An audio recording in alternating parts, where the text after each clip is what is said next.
All right, get ready, Enneagram fans, because we're going deep today, really deep into the world of the sexual nine. Oh, yeah. And we're going to be looking at it through the lens of Ringo Starr. Perfect example. I mean, who better Yeah. to understand this subtype You're right. than the peace-loving beetle? Exactly. You see that nine's desire for harmony on the surface. Right. Avoiding conflict. Yeah. But then you add in the sexual nine's, like, intense need for connection. Yeah. And it gets It's a whole other level. Yeah, those desires just get laser focused. Right. And I think anyone who's already into the Enneagram is going to love this. Absolutely. So we're not going to spend a lot of time on, like, The basics. basic nine stuff. We're going right Real for head stuff. the juicy parts. How this subtype plays out in Ringo's life. Yes. And to understand that merging instinct that we're talking about, Yes. we have to talk about Claudio Naranjo, Of course. a legend The legend. in the Enneagram world. Right. He uses words like fusion, symbiosis, Yes. confluence Yeah. to describe this magnetic pull Yeah. that the sexual nine feels. Others. Okay, so those words already paint a really vivid picture. Right. So Ringo, I mean, he was famously the easygoing Beatle, Yeah. the one who always Smooth things over. smoothed over the tension in the band. Classic nine behavior. Right. But Naranjo would say it's even more pronounced Okay. in the sexual nine. So it's not just about keeping the peace. Mm-hmm. It's about a deep need to experience unity, Yeah. to almost dissolve the boundaries Wow. between self and other. So how does that play out in his music, Well, specifically with the Beatles? think about his drumming style. It's solid, Yeah. dependable, like the backbone of the music, Mm-hmm. but it's not flashy Right. or attention-grabbing. He's Oh. not trying to outshine the others. He's holding the band together. He is. He's creating a unified sound. Yeah, that's so true. He's like the glue, The glue. grounding force. Yes. Allows the others to shine while everyone stays in sync. Exactly. And that's a perfect illustration of that symbiotic dynamic Yes. that Naranjo talks about. There's this unconscious drive to weave yourself into the fabric of the group, Right. to become an essential, Yeah. yet almost invisible part of the whole. Okay, and speaking of relationships, Yes. Ringo's multiple marriages. Yeah. I mean, that also points to this, Oh, absolutely. this intense. Longing for connection. Yeah. Right? For the sexual nines, it's not enough to just be in a relationship. Yeah. They crave that profound sense of merging, Wow. of becoming one with their partner. So it's a constant search It is. for that ultimate union. Yes. Okay, so we're seeing this pattern emerge Mm-hmm. in Ringo's life, personally and professionally. Yeah. But there's this other Naranjoism that I have to bring up Oh, yeah. because it's intriguing and a bit perplexing. Okay. He describes sexual nines as little dead flies. Little dead flies. Yeah. What does that even mean? I know. It's one of those descriptions that makes you scratch your head, but it's all about understanding the energy Okay. of the sexual nine, Uh-huh. which can be surprisingly potent despite its quiet nature. Yeah. Think about it. A little dead fly. Okay. It's unassuming, almost invisible, Right. but it still has a presence. Yeah. And it can even be kind of fascinating. In its own way. Yeah. You don't necessarily notice them right away, Right. but they're there, Yeah. quietly influencing the space, Exactly. subtly shifting the energy. It's not about overt power or dominance. Right. It's about this quiet, persistent presence that can actually have a profound impact over time. Okay, so if we apply that to Ringo, Yeah.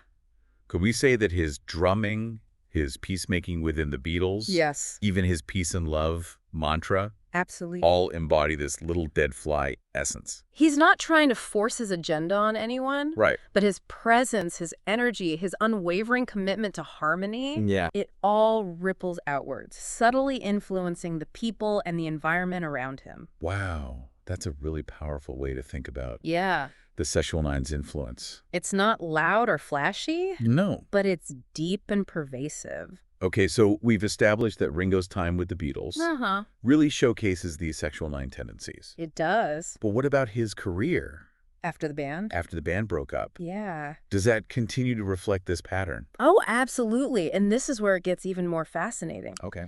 Stay tuned because we're about to unpack how Ringo's solo career Right. and collaborations provide even more evidence of the sexual nine at work. Okay. Okay, so we left off talking about Ringo's post-Beatles career. Right. What's really interesting to me is how seamlessly he transitions Uh-huh. into collaborating Right. with all these different artists Yeah. across all these different genres. That's that sexual 9 adaptability shining through. Oh, yeah. It's not about sticking to one style or approach. Right. It's about blending in, Uh-huh. harmonizing with the environment, Yeah. becoming part of the fabric. It's like he becomes this musical chameleon, Exactly. effortlessly shifting to fit each new collaboration Yeah. while still maintaining his own unique essence. Right, and it speaks to that core desire Yeah. for connection and unity. Right.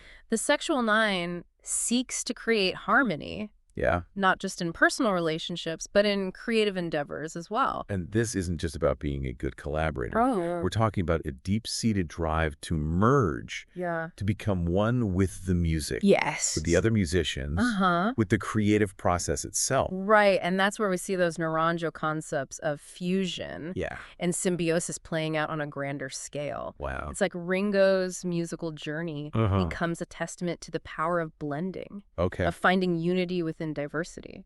So if we circle back to that little dead fly analogy, Yes. could we say that Ringo's post-Beatles career, Yeah. it's like a constant exploration Uh-huh. of how to quietly yet effectively Right. weave himself into these different musical worlds? Absolutely. He's not trying to dominate or impose his will. No. He's finding that sweet spot where he can contribute, Yeah. connect, and create harmony without needing to be the center of attention. It's a beautiful illustration of how the Sexual Nine's desire for merging Yes. can transcend Uh-huh. personal relationships and extend into Your creative expression. their creative expression, their work, Their worldview. even their worldview. Yeah, And it challenges us to rethink it does. our notions of leadership and influence. Yeah, because real power Yeah. doesn't always come from Being loud. being loud or assertive. Yeah. Sometimes it's about that quiet, steady presence Uh-huh. that subtly guides and shapes the environment from within.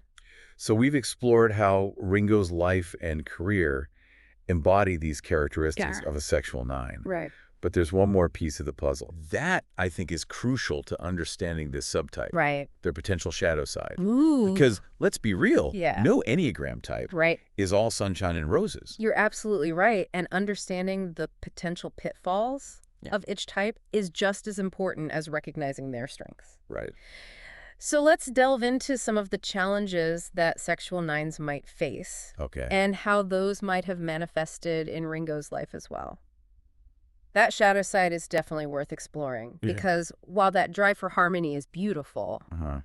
it can also lead to some tricky situations. Right. Like, how do Sexual Nines deal with conflict Yeah. when it inevitably arises? Right. I mean, they're basically wired to avoid it. It can be a real struggle, honestly. Yeah. The sexual 9's instinct is to smooth things over, Right. to preserve that sense of unity, Yeah. even if it means sacrificing their own needs or opinions. So could that lead to resentment building up over time? It's definitely a risk. And if they're not careful, that repressed anger can turn inward, Oh, wow. manifesting as self-doubt, Uh-huh. low self-esteem, Yeah. or even depression. That's heavy stuff. Yeah. Do you see any of that playing out in Ringo's life? Well, I mean, we know there was a lot of tension within the Beatles, Right. especially towards the end. it's always tricky to speculate about someone's inner world, Yeah. especially a public figure like Ringo. Right. But if you look at some of his interviews and even his songwriting, Yeah. there are hints of sadness, Yeah. of feeling overlooked or undervalued. I'm thinking of his song, I'm the Greatest, Yes. which is obviously tongue-in-cheek. Right. But there's also this underlying vulnerability, Yeah. the sense of having to assert his worth Right. in the face of others' doubts. Exactly. And that could very well be a manifestation of that shadow side we're talking about. The sexual 9 might downplay their own contributions, their own talents, Right. to maintain that sense of harmony and avoid rocking the boat. So it's almost like a double-edged sword. It is. On one hand, you have this incredible ability to create connection Right. and unity. Yeah. But on the other hand, Uh-huh. you risk losing yourself in the process, You do. sacrificing your own voice to keep the peace. That's the paradox of the sexual 9. Wow. And it's a journey of finding that delicate balance Yeah. between merging with others and honoring their own individual needs and desires.